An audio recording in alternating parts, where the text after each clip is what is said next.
Hi,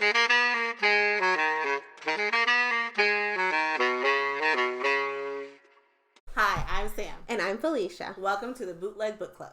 Thank you for coming to our 8th video podcast, and today we're reading Pride by E.B. Ziboi. I'm really excited to get into this one. It's another Haitian American author chosen for Haitian American Heritage Month. Yes. So, our section where we talk about the author, Power of the Pen. As I mentioned, E.B. Ziboi is Haitian American. She was actually born in Port-au-Prince. However, she grew up in Bushwick, New York, where this book actually takes place. She is most famous for her novel American Street, which was a National Book Award finalist pick. And she has a master's in fine arts in writing for children and young adults from Vermont College of Fine Arts. Cool. So the book look, which we'll start off with. Just wanted to show you this. Showing the cover. Yes. I'm always a fan of the book look, the book art, pretty much for all of our books. For this one specifically, from the very beginning, you could tell this is a Pride and Prejudice retelling. This says remix, of course, Right. I think the cover gives it a little bit more edge. You know, it's this elegance and grace to it. There's roses. It's like a photo frame. I think it's a homage to the era that the original Jane Austen Pride and Prejudice was written in, like that Yes. old English vibe. However, that new school side of it with basically what I would consider like street art or spray paint art with Pride on there as well. So it's like a nice mix. And it features the two main characters in it. So I liked that as well. Exactly. Like you mentioned, it is a modern retelling of Pride and Prejudice. However, there are definitely some changes where the Bennett family is an Afro-Latina family, and she's changed the names to be clearly like more Afro-Latina leaning. Yes. And she's also changed basically, I want to say like every character who's not out of the main family to be Black American, basically. Yes. So I don't think I have much else to say as far as the book looks. So I'm going to jump into POV, where we talk about our favorite and least favorite characters. Okay. Now, for me, I'm going to be honest, I was having a hard time connecting with any one character. I don't know if it was because I was so wrapped up in like, this is like totally different and this is so weird and new. I only say that because I'm actually a really big fan of Jane Austen's Pride and Prejudice. I read the book in high school and did a book project on it, and then from there just truly became obsessed. I've seen probably every Pride and Prejudice movie that's been made. I've seen the BBC versions from years and years ago down to the more modern one with Keira Knightley. I just really love, excuse me, I just really love the story, and I'm completely enamored by it, so it was really difficult for me to, like, change my mind or change my frame of reference and, like, try to really connect with any one character. I still found the story and the way that she changed it and remixed it interesting. I lacked a connection with any of the characters for me to truly feel like I can say I had a favorite or at least favorite. I think for me, I was really enthralled by the modern take of Pride and Prejudice. Overall, I will say my favorite character or characters as a whole will be the sisters, 5 sisters who pretty much are growing up in Brooklyn, New York, who are just really funny, quirky individuals, but as a unit, seeing them like moments when Zuri and her older sister are on the rooftop and different things like that. Seeing those moments, that's where I developed my favorite type of character and drawing towards them as a unit. Right. And then, which leads to me for my least favorite character, honestly, it would have been Zuri at the same time. Just because she was always assuming something. And this was part of her journey, but she was so she was so tied up in not allowing for there to be change and to see that people, to see who people are, you know. I think she was quick to assume, like you said, and judge almost who people are and make assumptions so quickly. And it was just like, people are very different from what you might think who they are. So I think that just her taking that much time, then again, you know, she's only in high school, so it was like you have to kind of balance those two things always. I think that goes for a lot of books that we've read. They've been young adult books, so like we have to always be mindful of like what that character's frame of mind would be in comparison to where we are right now. Exactly. I think only like maybe Yinka was really like an adult. Yeah, I want to say off the top of my head. Anyway. Okay, so I would definitely agree with that. I found her challenging to read at times as well.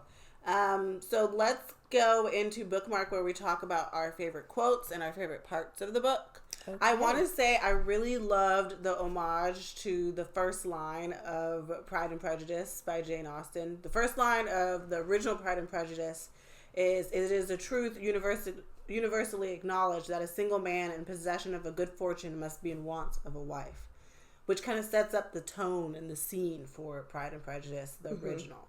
And then here, give me a moment. I forgot my laptop. So I am going to be going back and forth between my doc and my book using the same tablet versus being able to have the doc and the book at the same time. So anyway, the first line of the book is,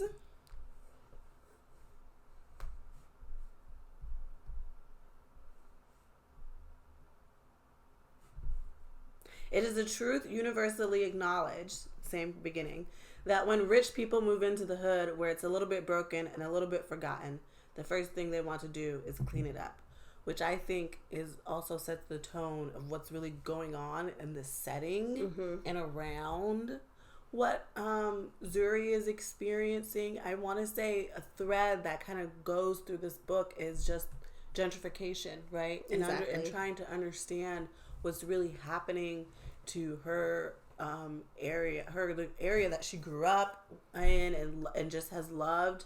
And even though it may not be, you know, the best of the best, it's the best of the best for her because it's a connection to her childhood and her culture. And I liked that it was a nice homage and kind of brought you back to the original as well, though. Exactly. And I had a few quotes actually about, because it was a big theme, gentrification there, that I really was drawn to. Also, that I might mention later on, but what I really want to highlight, it is in the acknowledgments.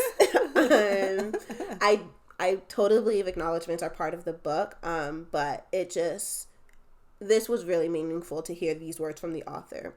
And she says, "I wanted to write a love story filled with sweetness, joy, and beauty. But our current political situation was a constant noise and distraction. So much was happening in the world, and at times it was hard to focus on the magic of first love."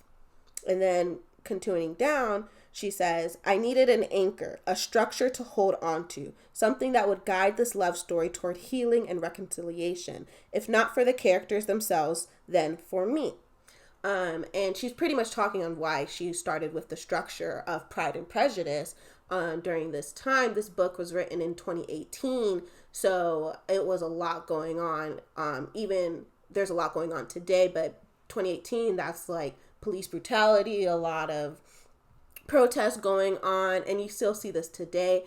And we had actually a different book planned, and I asked for it to be this book, and it's because of that, having this feeling of there's so much going on in this world. And honestly, sometimes reading is my escape. It's a certain escapism. It's a certain going through emotions where I know in reality things are not well, but I could find some type of comfort within this novel.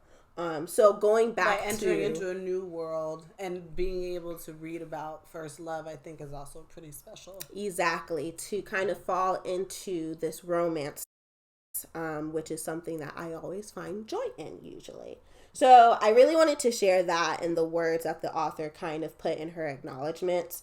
And my other bookmark, another thing throughout the book, the main character, she is a poet. Oh, she's a beautiful poet.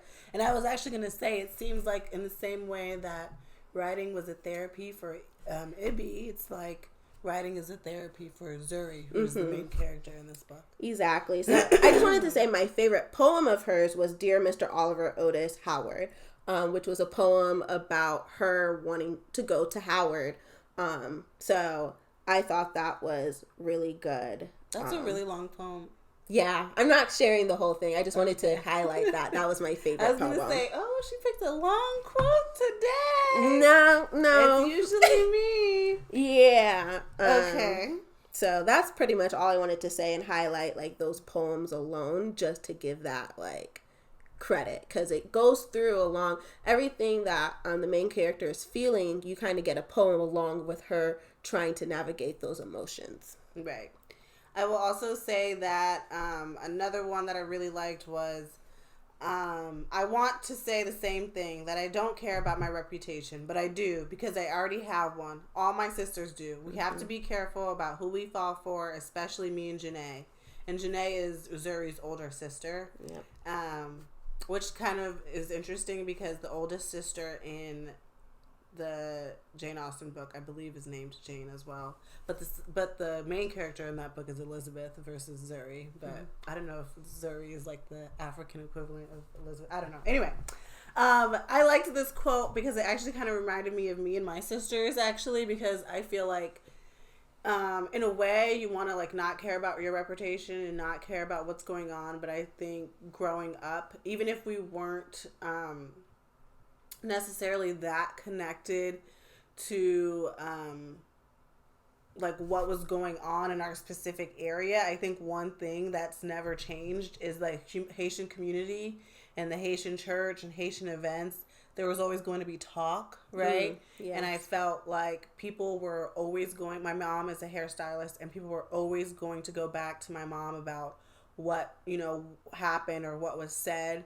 To my parents' credit, they definitely trusted us, and they would be like, okay, or whatever, to whatever people would come to them with, and they would always trust what I was saying. And also, I think it helped that I was pretty focused on school anyway, but it just also made me think of like how girls always have to be more careful, honestly, and it goes back to this whole idea of society and upbringing that's also prevalent in the original Pride and Prejudice as well.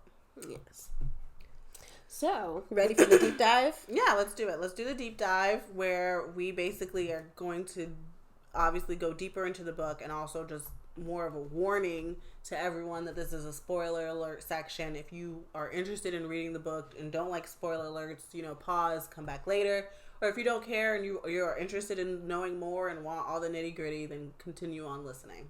Yes. So I will say that this pretty closely follows the original. It's just the setting is different.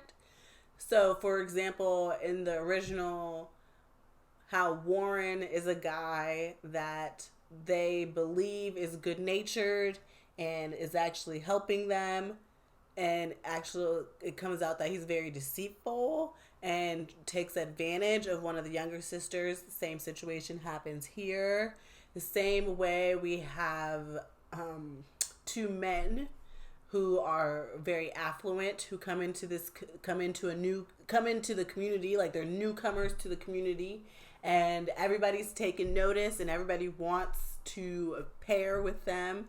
That's similar. Same way where the oldest sister gets with one of the guys, affluent guys, that happens. Like, their breakup is very similar to the reasons why the breakup happened in the original, because of different status and a concern that the sister is being a gold digger. Very, very much follows the same. The only thing I would say would probably differences was like she had to change the relationship between Darcy and Bennett.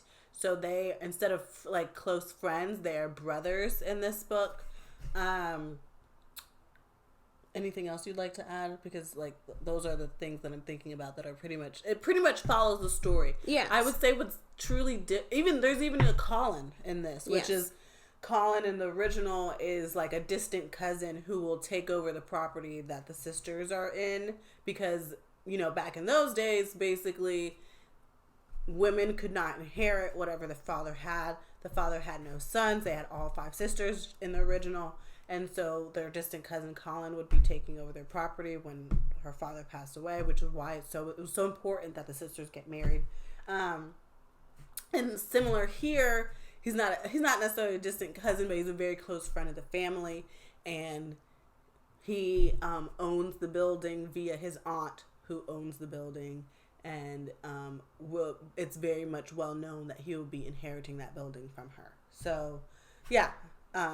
I would say all pretty much follows the story closely along. Only thing I would say that's pretty different, and I think what I liked about it was I feel like I was learning so much about New York, and I was feeling so much about gentrification and like what's really truly happening to these communities where they are pushing out people to the outskirts where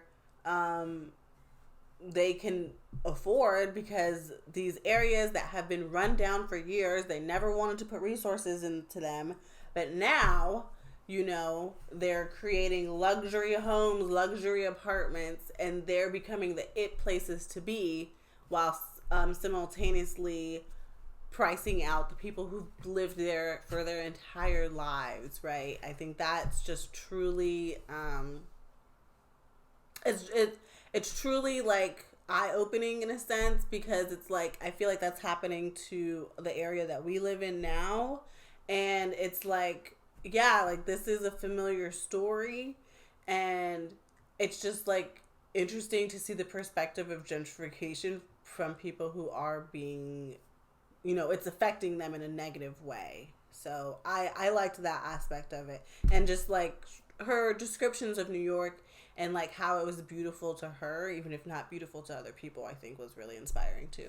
Yes, it was. I did like that. I mean, Rennie, early on in the book, she mentioned what those rich people don't always know is that broken and forgotten neighborhoods were first built out of love. Right. And that becomes a theme. She has love for her neighborhood that other people don't see at first. And then she kind of realizes, sometimes, and especially in this case, unfortunately, love isn't enough, right? She recognizes and states, you need resources, you need jobs, you need all of these other things along with the love to maintain the neighborhood. Right. And that's what we have, where it's like, to an extent, I definitely see that, but in this case, it was another Black family moving in to the old abandoned house, who needed a change for themselves, because in their old community they weren't being accepted, and now like they don't have a space. They don't have a home either, because even when you do have the resources, as a Black person or as a person of color, you're just still simply not accepted either. So. Exactly. I will say the only thing that happens is her love interest Darius in the beginning, he is a bit off, he is a bit weird, and that's where Zuri has this feeling. Well, he's in the original, he's very off as well, right? Like they find him to be very aloof. Yes, dark and broody. They find him to be rude. Yes. So I think, yeah, it is part of the original, but still speaking, as him as a character, in Zuri's case, I think, she could have had more time to like give him to adjust to this space, but I could see where it's like you immediately get defensive, right? And then she becomes protective of her neighborhood and her sisters, right? And I, again, really related to that, and this is the sense of where she kind of talks about having pride a lot, again, that's the title of the book, but pride within her sisters and who they are. Like her older sister, she's going to Syracuse and she recognizes and states, you know, she probably has all of this pressure from the family, or just feeling that, you know, the family, I have to come back and make a change in the neighborhood, make a change in the family's life. I think Zuri has that pressure, and I think Janae maybe started out having that pressure, but went to college and realized, actually, what I need to do is explore the world for myself. Yes. And learn and grow as a person, because there's nothing that I'll be able to bring back if I don't take the opportunity to learn and grow, and experience something beyond New York, which I think was really great. And I think also was an entryway for Zuri realizing that before she can save the world, she kind of has to save herself in a sense. I definitely see that, because Janae buys her a ticket to go to Howard. She's like, you keep saying you want to go to Howard, but why? You need to go visit and actually see. And then she experiences new things there. You know, she goes to actually, that was probably one of my favorite parts. I don't know if it's because I'm familiar with DC. Yeah. But I was like, oh, DC. I know that place and I know that place. Yes. And I've been there and I've been there too.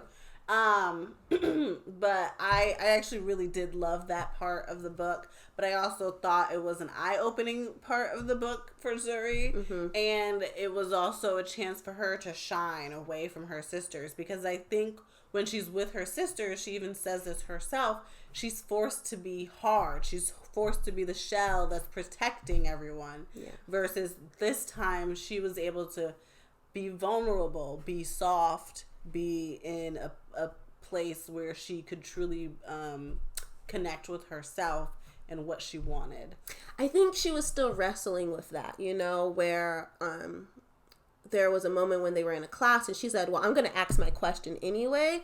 And she does her own poetry, so that's where she gets to explore things for herself. But when she noticed that Darius is there and everything, you know, she kind of goes back to that shell, into that sense of walking around with this sense of pride, you know, where it's not like necessarily a negative thing, but again, it pushes her away from people, I think, from being open to figuring out like who Darius actually is. Like if he doesn't react the certain way that she thinks you need to react for someone, then it's like she's quick to, you know, judge and say, you know, that's not right.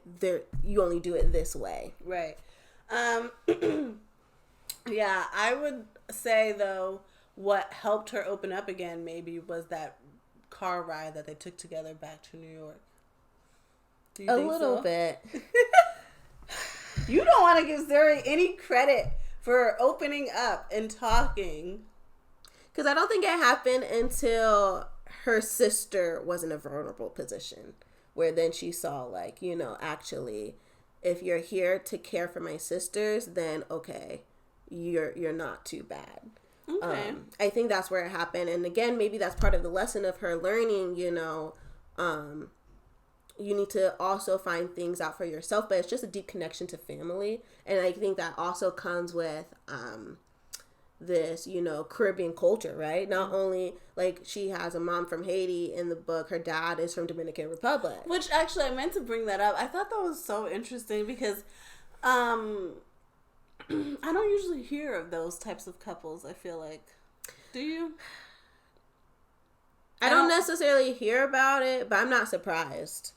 I feel like I don't hear about it very often. I feel like there is I do have a Dominican friend, and we've touched on the subject here and there, but there is just a lot of prejudice from the Dominican side against Haitians. So I was surprised to read that and thought it was an interesting coupling choice that she made. It's a different touch.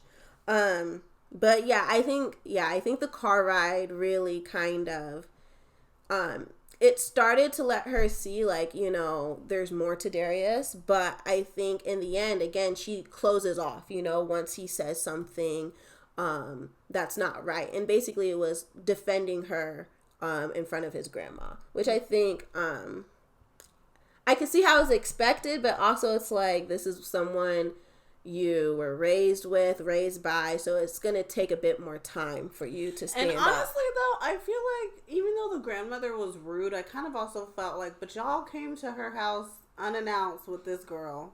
It's like, y'all didn't even say who was coming over for dinner. Like, you expect her to be super duper nice about everything all the time, and like, you know, not everyone is like that. And especially, like, if she was expecting someone else to be there. Exactly. Just, to me, it seemed kind of weird. And to me, it was like, do I think the grandmother should have reacted that way? Not necessarily. But it's also like, as kids, like, maybe y'all don't see that. That's actually kind of weird and rude on your end, too. Pretty much.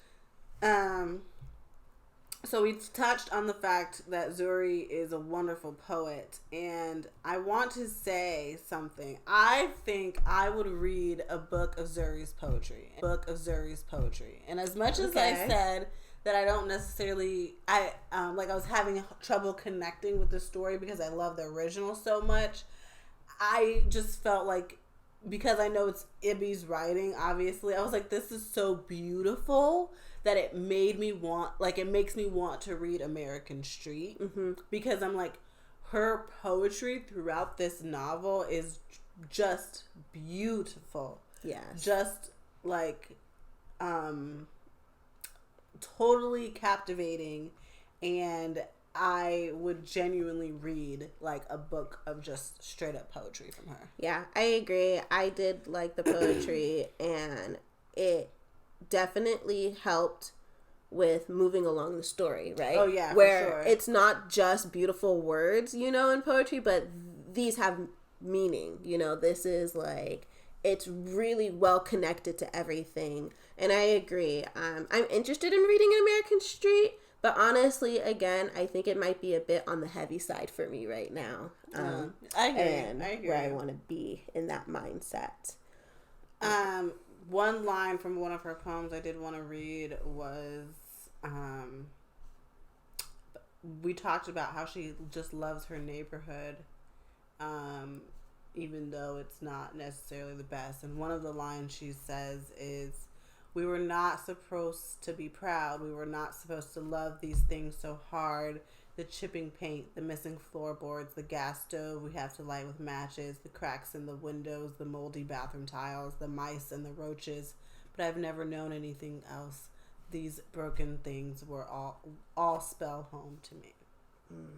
And I just was like, that is so beautiful. This is a moment where they're basically being forced to move out. They're another family forced to move out, priced out. Colin chooses to sell the building when his aunt passes away, and the family does receive a little payout money as well, but she's forced to leave everything that she's always known. And so I feel like, as much as this is a first love story, this is also like about heartbreak as well, in different forms. Yes. And that reality and that duality was also interesting to have going on at the same time.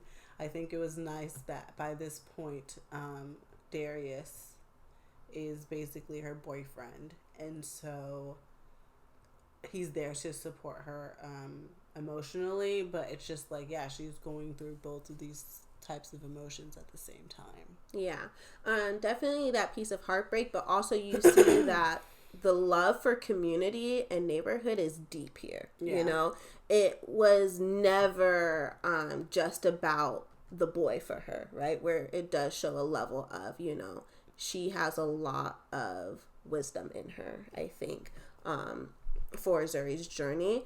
And that kind of leads to that ending, leads to the writing wish for me, if you're ready to move on. Well, last thing I want to say is that when Zuri is finally opened up to Darius, that's her boo, that's her man. Yes. And her father accepts him in a way as well. She talks about that whole acceptance piece and like writes a poem about it, and this is the end of the poem.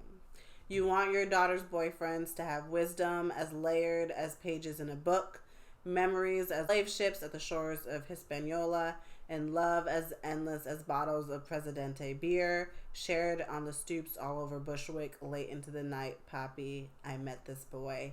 And I felt like we talked about, this is a story about first love, but this is a story about community. This is a story about pride in your family as well, and protecting your family. And a father, he has all these daughters. He wants to protect his daughters, but he also I think he's very modern in the way that he also wants them to be their own person. Yes. And she recognizes this like deep wish that her community has for her and her sisters, I think. Yeah. And it goes down to the romance that she encounters, not just like the school she picks out or whatever, but down to like her heart.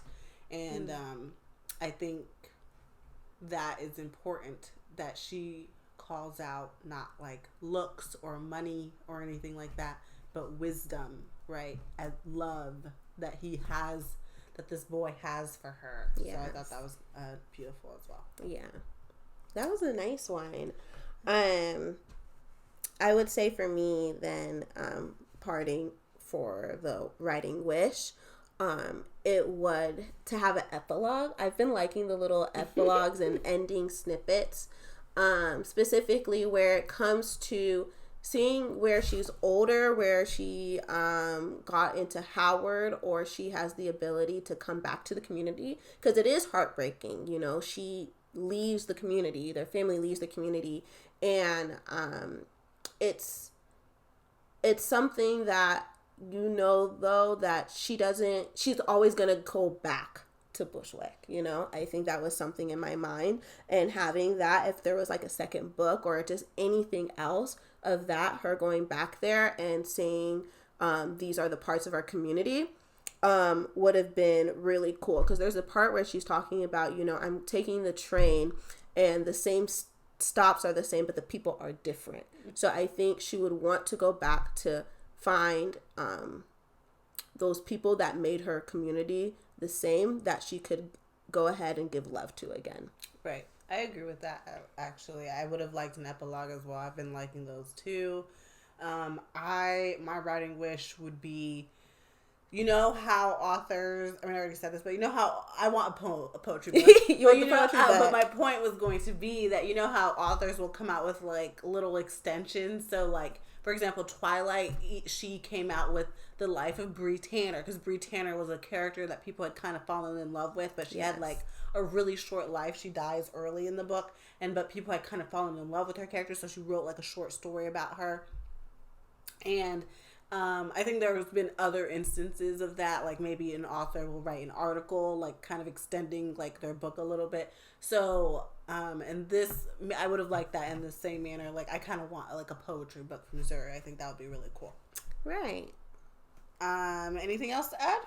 I don't have anything else to add. I think this was really good. Yeah, this was a good short one. Yes. I finished it pretty quickly. Actually, quicker than others. It goes really fast. And then also I think part of it, we know the story. Mm-hmm. So it was like, we don't have to, it was like you're digging deep, but you don't have to fully investigate things, because you know what's happening. Cause I was thinking like, oh, yeah, I know he's about to be the bad guy. Yeah. That sort of thing. I will also say that this book was less than 300 pages. It was 211 pages, and a lot of the books that we've been reading have been like 350. Yes. Legend-born, I don't even know, like 500. It was so crazy. So this one definitely went by fairly quickly for me as well.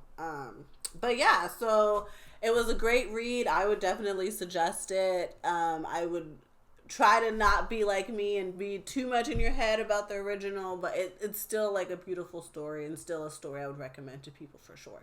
I just want to remind everyone that we do have our giveaway going on. It's it's the giveaway for, our 7th podcast and escaping the pod fade and moving towards making this a long-term project, and just being grateful for what we've been able managed to do so far, with our hobby. And all of the details will be below, but also to be able to enter specifically, make sure you check out our Instagram. And we thank you so much for watching, and we look forward to having you follow, comment, and subscribe. and be here for the next episode as well. Yes. Thank you. Bye. Bye.